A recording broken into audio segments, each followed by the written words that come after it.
Wow. Ladies and gentlemen, welcome back to the other side of the coin. Breaking news. Breaking news. We are now sixth. We are now sixth. Solidly in top four is what Chelsea fans told me a few days ago. Solidly in top four. And now we face ourselves to be on sixth position, moving into the fixture against Wolves after Manchester City absolutely annihilating Ipswich. I don't know how we lost to Ipswich. Not only we lost, we absolutely got bullied. On top of that, ladies and gentlemen, Nottingham Forest won again, and they're now 7 points in front of us.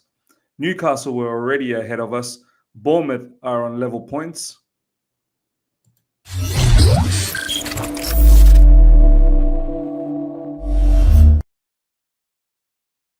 All right, let's talk about this, man. It's honestly, it was unimaginable literally a few weeks back thinking that Manchester City could catch up on us. It was really unimaginable. Not in my wildest thoughts did I think the gap we had against Manchester City was monumental. I'm pretty sure it was something around more than 10 points, or maybe close to 10 points.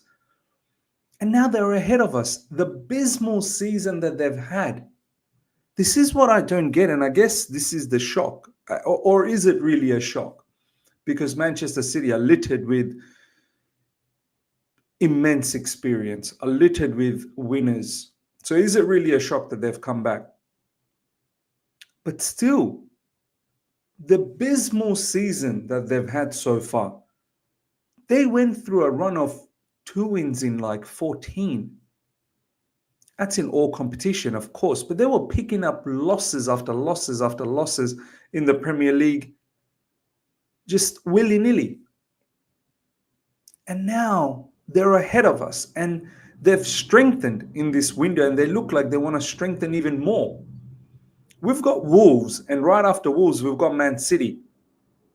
We are probably destined for a whooping, man. I know this season we've not really been whooped by anyone, but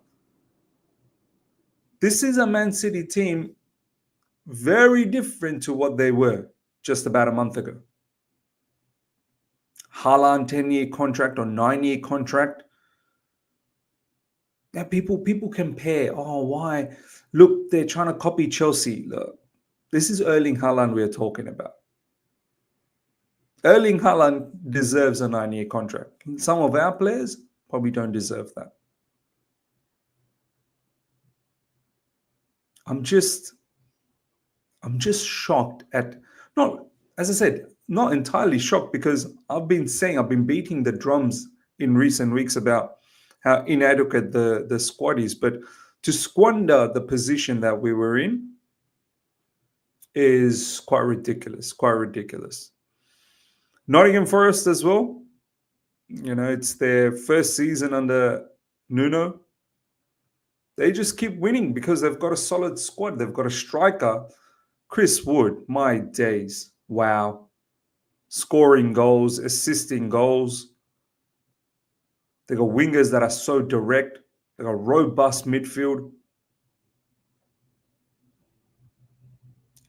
Impeccable defense. It's just a great balance. The goalkeeper is pretty good as well, to be honest. And yeah, people say they're going to drop off. Yeah, you know what's the other thing that people say, ladies and gentlemen? They talk about 5 games ago. 5 games ago. Means 5 games ago, you weren't talking like this. 5 games ago, none of these things that you're saying now were apparently evident. Well, newsflash. For the people that generally watch my channel, I've always maintained, even 5 weeks ago, 5 matches ago, we still had a goalkeeper that was notorious. 5 games ago, we still had defenders that were shaky. Our defense was definitely shaky. 5 games ago, our midfield was still thin. Romeo Lavia was injured quite frequently. Caicedo and Enzo Fernandez were the only ones, and if God forbid something happened to them, we would have been finished. 5 games ago, we still didn't utilize João Felix. 5 games ago, we didn't utilize Nkunku often enough in the Premier League, João Felix Premier League. 5 games ago, we didn't utilize KDH, Renato Vega, Mark Gu in the Premier League. They barely had any impact, if any. 5 games ago, Nicholas Jackson still needed competition. So this 5 games ago BS that the fan base throws around, all the issues I've been highlighting now, they were there 5 games ago as well. The only positive was that we were somehow managing to win games. And it's purely because we were outscoring the opposition, not because we were defensively astute, not because all of a sudden our goalkeeper became a world-class goalkeeper. No. We were putting away our chances. And it was going to come to a point where we wouldn't be putting away our chances and the opposition wouldn't be so open all the time. Because besides Cole Palmer, and even Cole Palmer's missed, besides Cole Palmer, none of the other attackers that we have are really clinical. They're good attackers. They're technical attackers. They're not clinical. It's crazy. It's crazy. You look at the teams that are doing well. I know Newcastle lost, and it's once again, the Chelsea fan base. Newcastle get battered by Bournemouth. All of a sudden, Isak is not good enough. Or where's Isak? Where's like the shamelessness in our fan base is crazy. Isak's literally been scoring 9 games in a row prior to this match against Bournemouth. Teams that are doing well in the Premier League are the teams that have an out-and-out striker. Nottingham Forest. I know Arsenal's up there, but set pieces are helping them a lot. I know Liverpool's up there, but they've got goal-scoring wingers. Nottingham Forest, Chris Wood. Newcastle, Isak. Manchester City. I know Haaland's not been a huge impact, but still Haaland scored a lot of goals this season. Phil Foden's the one that's been stepping up. Look, I'm not too confident against Wolves, ladies and gentlemen. I'm worried. I don't even know who's available, to be honest. We'll do the match preview tomorrow. Palmer's doubtful. Lavia's doubtful. Enzo Fernandez is doubtful, apparently. Levi Colwell's doubtful. Oh, it's not like we're doing much business in this transfer window either. We're not really getting rid of any players as yet, and we've only recalled back Chalobah, unless we're doing a lot of activities in the final week of this transfer window that's coming up. Week and a bit. But it's crazy. It's crazy, man. Like, we're in the mix where we drop. I mean, I'm not confident against Wolves. We drop points against Wolves. I'm telling you, we could slide even further down. We could slide even further down.